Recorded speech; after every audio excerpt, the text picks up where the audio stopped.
Welcome to a special episode of the Ask a Cycling Coach podcast presented by TrainerRoad. I'm Coach Jonathan Lee, and it's just me here today. My co-hosts have the week off.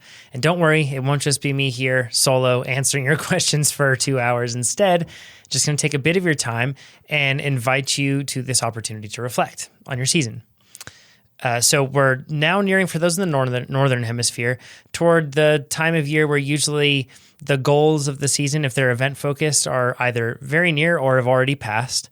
And if you didn't have any events on your calendar, that you've likely reached pretty deep into that bag of following that training plan for a very long time, and you're already probably thinking of taking some time off, resetting, maybe even thinking about next season. So let's take a little bit of time to talk about that. It's an important time for all of us to look at what we've been able to accomplish and to give ourselves the chance to pat ourselves on the back where appropriate, to give ourselves the chance to learn from anything that we feel like we could improve from, because it only makes us better for the coming year. So take time to look back on your season so far, whether that's in the Southern Hemisphere, you're just in the base phase and you're just closing that out and you're looking forward to a whole season of racing and you're very excited about it, or a whole season of training toward whatever goal you have if it's not an event. And reflect on where you're at and if you need to make any tweaks to continue a little bit closer to the glide path that you originally had in place.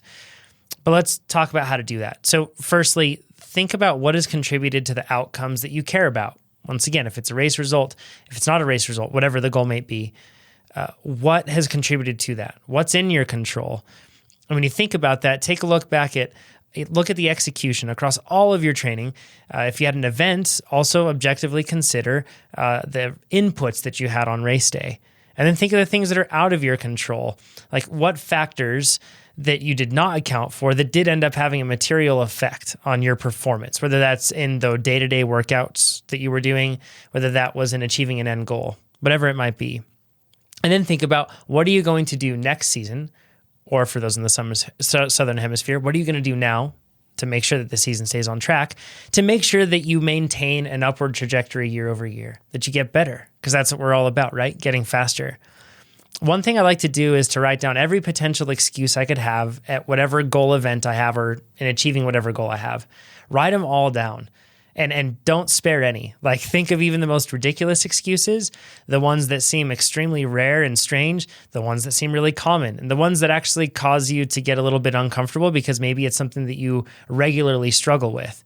Write down every excuse that you have and every excuse that you might encounter on that race day, and write them all down, put them down on paper, and then on each one of them, think about what you would need to do to prepare for that, so that in the eventuality that it actually occurs, you're ready for it and you're prepared.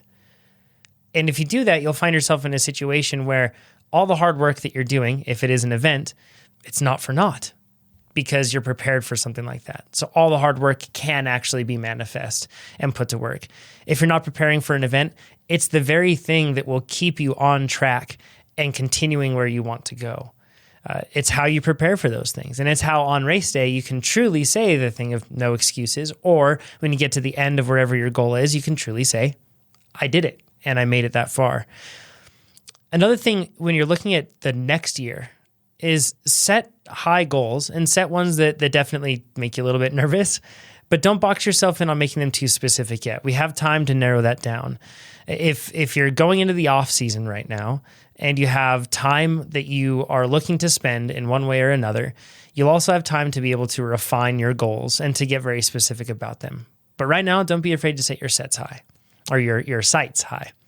So let's talk a little bit about the off season before we end this one. The off season can be used for a lot of different things.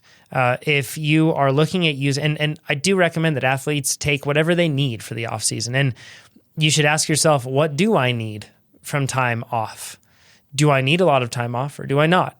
You might just need a couple days. You might need a couple weeks, whatever it might be. But ask yourself, what do I need from time off? And then give yourself that. If you need rest, then take it. That's not just physical too. If you need mental and emotional rest from the grind of training or of life that's had you down, take that time. Give yourself what you need. If you want to improve specific strengths that are key to accomplishing whatever goal you have, then use this time to get a leg up on your competition or to get a leg up kind of on your alternative self and get further ahead going into where you will start all of your preparation for the following year. by just spending that off-season time focusing on that. If you're looking to address not just weaknesses, but limiting weaknesses, which are ones that would limit you in achieving whatever goal that you have, then go for it and make sure that you embrace a growth mindset, because when you get into the trenches with dealing with weaknesses, it's rarely pretty. We struggle and it's tough sometimes to suck at something. But you know what? That's what we're all here for. And relatively speaking, we should always be improving. So this is just a great opportunity to improve. So overall, take time to reflect on your season and what you've accomplished so far. Give yourself credit for all the hard work you've done. You deserve it.